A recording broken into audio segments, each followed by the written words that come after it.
Hey, what's up, YouTube?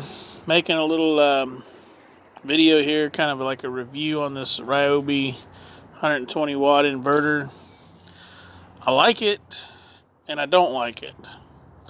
I like it for emergency purposes. What I bought this for was we had a hurricane coming, and I had a couple different setups. I had my whole house generator set up to run the whole house, obviously. But I also wanted to be able to turn that off. I was planning for, no power for weeks out on end because I've been through that before. So what I wanted to do was only run the whole house generator at nighttime so all the rooms could have power. And during the day, I have a little inverter generator I was going to run my fridge with and just kill the rest of the house. So I wanted this guy to be able to run my router so I could keep internet going. And that would have been fine. It works good with these little batteries. But then I started thinking about other stuff, and I wanted to use it in my work truck and whatnot. And the thing I don't like about this is the way that Ryobi has the cutoff voltage set for the 12 volt side. So I'll show you guys what the cutoff voltage is in case anybody wants to know. I really don't care, but for the 18 volt batteries, now this battery is already discharged, but I think I can get it to fire up again. You can see we're sitting at 16.47 volts. I know this is a little 2 amp hour battery. This is just for testing purposes. This is a 100 watt load. So what I'm going to do is I'm going to turn this on, and it should power up long enough for us to see it pull down, and you can see what the shutoff voltage is for the 18 volts.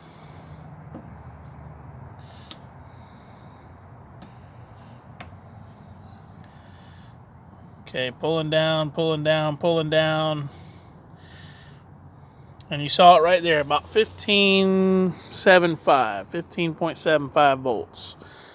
Okay, now when I do this same rig on the 12 volt setup, when it gets down to 12.3 volts, it cuts out. And that's really bad on a 12 volt setup because,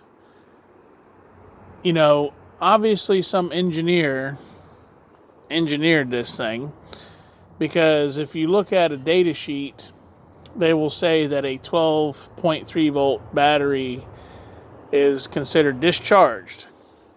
Well, that may be true for determining state of charge, but when you're running an inverter, you can draw a battery down to 10.5 volts under load and still be okay. So if you want to buy this 120 watt inverter to use for a 12 volt setup, know that it's only good down to 12.3 volts, and then it'll cut out. So that's horrible. I kind of was hoping to replace my old Harbor Freight Syntec inverter. I've got a little 80 watt inverter. I'll show you guys my little rig. So I got to charge my batteries throughout the week. And what I do, I got my big charging bank here. And just got my little Syntec in here. Little 80 watt. And this guy goes all the way to 10.6 volts. And then it'll cut out. So I've got a 100 amp hour battery under the hood. And that's pretty much just about right. By the time all these batteries get charged, it's, right where it needs to be. And it's not a big deal because being an AGM battery, it really absorbs the amperage. So by the time I drive to wherever it is I'm going to be working tomorrow, the battery, as far as bulk charging is concerned, will be charged by the time I get there.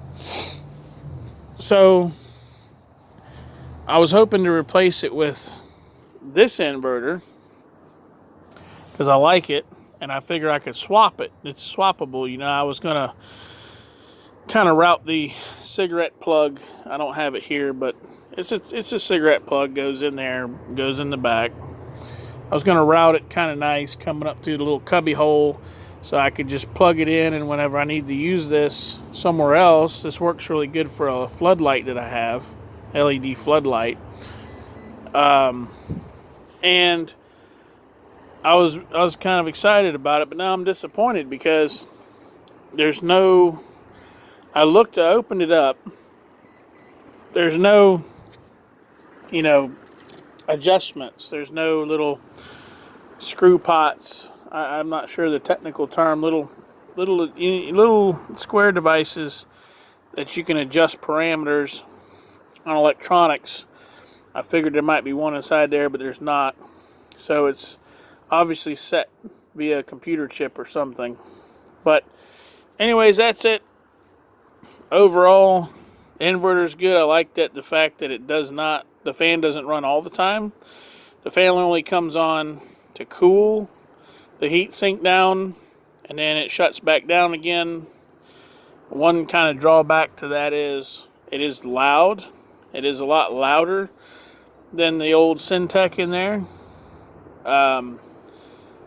But it's intermittent, so it's kind of less current draw because it only comes on as needed. But that's it. I just wanted to post the information about the cutoff voltage because it's not mentioned in the literature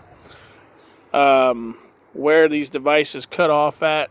When you buy an inverter, a bigger inverter, they list what the cutoff voltage is set at, and this one doesn't. So as far as because I also thought about using this as a backup battery as well. I figured this is a 17 amp hour battery. You know, it's bigger than the 2 and the 4 amp hours that I got. I was like, well, heck, I got cigarette lighter ports on that. No, it won't work because, you know, this is a 100 amp load, okay, and resting charge for a fully charged 12 volt battery is about 12.8, 12.9 volts. And this fully charged, I plugged it in, it ran for about maybe 5 minutes, and it got down to 12.3 volts, and just, that's it, she shut down. So that ain't good. Ain't good for backup 12 volt power. But there you go. Hope it helps. Wanted to get a shot of the fan noise. It's about to die out again, but it's ramping up. See if it'll be enough, or if it'll kick into turbo mode like it has before.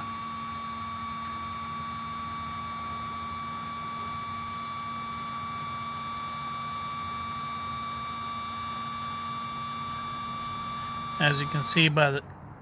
Nope, that was enough to cool it down. It does get louder than that, but as you can see, it only comes on as needed to cool it down and nothing more. So it's kind of a nice feature, but it does get louder than that. So if noise is an issue, you know, you might want to keep that in consideration.